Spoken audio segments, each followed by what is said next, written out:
He wasn't born in Hollywood. He wasn't born in Washington either. Before he became the face of conservatism, before he won the presidency in 2 landslides, and before the nickname the Gipper was etched into American legend, Ronald Reagan was just a kid from small-town Illinois, sitting in a lifeguard chair watching the sun glint off the Rock River. What if I told you the man who would one day challenge the Soviet Union, rebuild the Republican Party, and shape modern American politics, first made his name pulling bodies out of the water? That before he had a SAG card, before he was rubbing elbows with studio execs, he was counting lives saved with a piece of driftwood and a carving knife? And what if the key to understanding Ronald Reagan's calm demeanor, his performative speeches, his charisma under pressure, was all hidden in those summer days in Dixon, Illinois? This isn't the story of a president. This is the story of how a Midwestern lifeguard became Hollywood's sweetheart, and how Hollywood's sweetheart became the most powerful man on earth. Ronald Wilson Reagan was born in 1911 in Tampico, Illinois. His family wasn't rich. His father, Jack, was a shoe salesman with a drinking problem. His mother, Nell, was deeply religious and the emotional anchor of the family. From the get-go, young Ron was a dreamer, a kid with big eyes and bigger ambitions. But life wasn't always smooth. The Reagans bounced around small towns, chasing jobs and stability. They finally landed in Dixon, a postcard-perfect slice of Americana that would later serve as the mythic backdrop for Reagan's all-American boyhood image. It was in Dixon where Ronald Reagan found something he didn't even know he was looking for: purpose. At age 15, he landed a summer job as a lifeguard at Lowell Park along the Rock River. Now, this wasn't Baywatch, no red swimsuits, no slow-motion running. This was real, raw lifeguarding. Fast currents, muddy waters, no fancy flotation devices, just instinct, strength, and timing. Over 7 summers, Reagan saved 77 lives. He would literally notch a mark on a stick every time he pulled someone from the water. That stick became his scoreboard, his resume, and his legacy, long before political campaigns and Hollywood contracts. And here's the kicker: Reagan took this job seriously. Friends say he was hyper-focused, even obsessed with watching every ripple in the water. But he also knew how to entertain. When things were slow, he'd crack jokes, do impersonations, and make people laugh, all while never taking his eyes off the river. And maybe that's where the blueprint was formed. Because Reagan was always watching the crowd, always managing the scene, always performing, just enough to be memorable, never too much to look foolish. When it came time for college, Reagan attended Eureka College, a small liberal arts school where he studied economics and sociology, played football, and joined the drama club. Spoiler alert, it was the drama club that really stuck. His voice, his timing, his likability, it all clicked.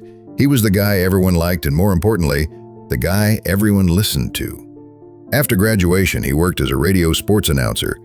His big break? Broadcasting Chicago Cubs games. But here's the fun part. When the team was on the road and Reagan didn't have live audio, he would improvise entire games based on telegram updates. He'd make up the crowd noises, the crack of the bat, the tension in the 9th inning, all in real time. It wasn't just broadcasting, it was theater. That same voice, that same delivery, would later sway millions at campaign rallies. In 1937, Reagan took a train to California for a screen test with Warner Brothers. He scored a 7-year contract. His first big hit? Newt Rockne, All-American. That's where the nickname the Gipper came from. His role as George Gipp, a Notre Dame football player who dies young. The famous line, "Win one for the Gipper." That quote would follow Reagan all the way to the Oval Office. Through the 40s, Reagan became a regular in B movies, mostly playing charming good guys, soldiers, and clean-cut heroes. His acting wasn't legendary, but it was effective. He made nearly 50 films. He wasn't Hollywood's leading man, but he was dependable and, more importantly, relatable. During World War II, Reagan enlisted in the Army, but was assigned to the 1st Motion Picture Unit, where he helped produce training films. While others fought overseas, Reagan shaped the narrative from behind the lens, learning firsthand the power of image and message. But here's where things take a turn. By the late 1940s and early 50s, Hollywood was gripped by fear, communism, blacklists, McCarthyism.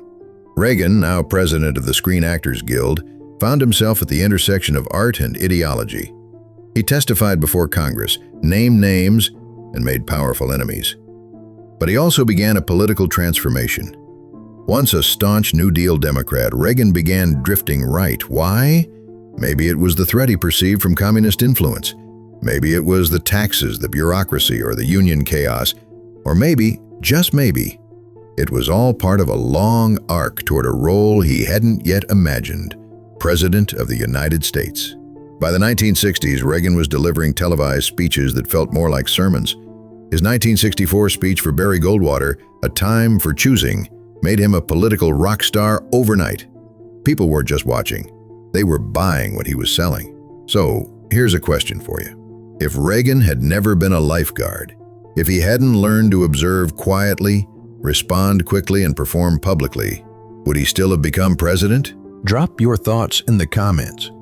It's wild how small-town habits shape world-changing lives. In 1966, Reagan ran for governor of California. He won.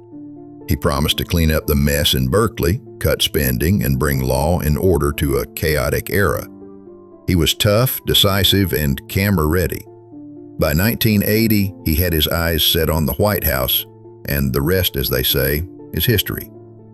But everything he brought to the presidency, the telegenic smile, the sharp one-liners, the ability to diffuse tension with a joke or a look, it all began with the boy in the lifeguard chair, scanning the water. Reagan's acting career didn't make him superficial. It made him prepared. He understood timing, tone, and how to connect emotionally with an audience. That's not politics. That's performance art. He knew how to sell a message, shape a narrative, and create moments that stuck in the American psyche. And while critics often dismissed him as just an actor, they missed the point entirely. Being an actor didn't make him less of a leader. It made him a damn effective one. What we learned from Reagan's early years is this: greatness doesn't always start in marble halls or Ivy League dorms. Sometimes it starts in river towns, movie sets, and dusty radio booths. Sometimes it starts with saving one life at a time and learning how to hold an audience of sunbathers, swimmers, and sleepy Sunday listeners. Reagan's journey from lifeguard to Hollywood icon to global statesman wasn't accidental. It was layered, built on years of observation, discipline, stagecraft, and, believe it or not, genuine charm. And for better or worse, he rewrote the script on how an American president could look, sound, and lead. But now that we've seen Reagan's rise through Hollywood and heroism, wait till you meet the woman who brought red carpet glamour straight to the halls of the White House. Because Nancy Reagan, she wasn't just the first lady, she was the first stylist. Her Hollywood background, her elegance, her influence over Reagan's image and inner circle, yeah, it's a whole vibe, and it's probably way more powerful than most people realize. Click on the next video, Nancy Reagan's Hollywood Glamour in D.C. You're about to see how Dior met diplomacy and how one woman used fashion, film, and finesse to rule Washington from behind the curtain.